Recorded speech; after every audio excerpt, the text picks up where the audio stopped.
Okay, My hey mom y'all. was then. She's walking into the house with another brand new designer handbag. My dad would go ballistic if he found out she's been spending money on purses again. My mom has a serious shopping addiction.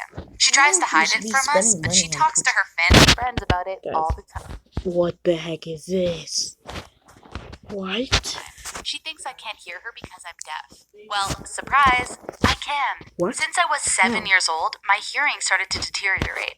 It's because of a rare ear disease. By the age of 10, I was completely deaf. We tried operations and treatments, but nothing worked. I had to go to a school for students with hearing and sight disabilities. It was extremely traumatic. I had to learn sign language and reading lips. Luckily, I made a few good friends. I felt really miserable. One day during break time, I fell to the ground in tears. I couldn't believe that I would never be able to listen to music again or hear anyone's voice. My friend Rosie pulled me to the side. She was acting really strange. I have a secret, she mouthed. From her pocket, she took a hearing aid. It's really powerful, she mouthed. Give it a try. At first, I was hesitant, but what did I have to lose? To my shock, it worked. I could hear birds and cars. I could hear Rosie laughing. It was a miracle. Rosie gave it to me and said, keep it until you feel a bit better. I decided not to tell my parents about it. I was sure they knew something like this existed, and they never bothered to buy me one. Also, I wanted to know if they kept anything from me. That night, I could hear my parents fighting about money and purses. I'm making all the money, and you're spending it on handbags, said my dad. Oh, honey, it doesn't cost that much.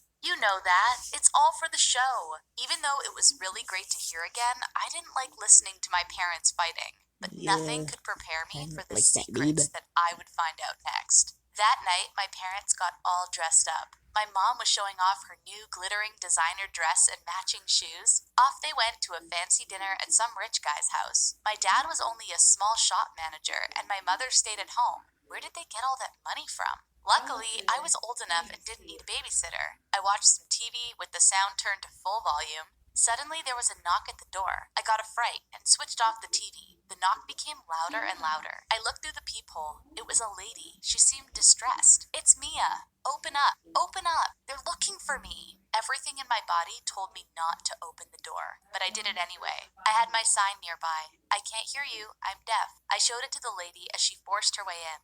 She was going on a total rant about purses and something about the police and where my parents were. She looked as though she hadn't slept in days. I guided her to the couch. She seemed harmless, so I made her a cup of tea and gave her some leftover pizza. She said, thank you, but I shrugged my shoulders, pretending not to know what she was saying. In a matter of moments, the lady fell asleep. She was snoring.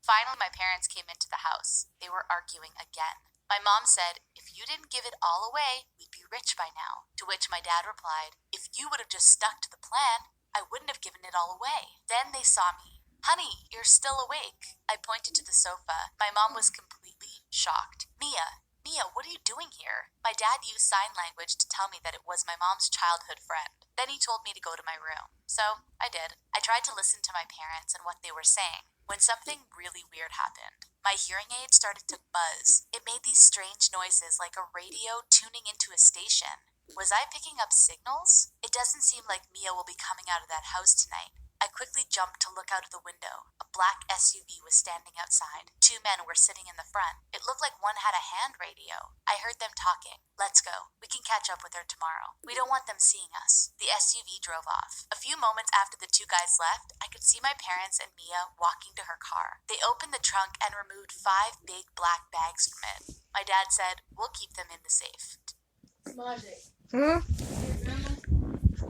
Coming. Do we have a safe? I never knew. No, be right back.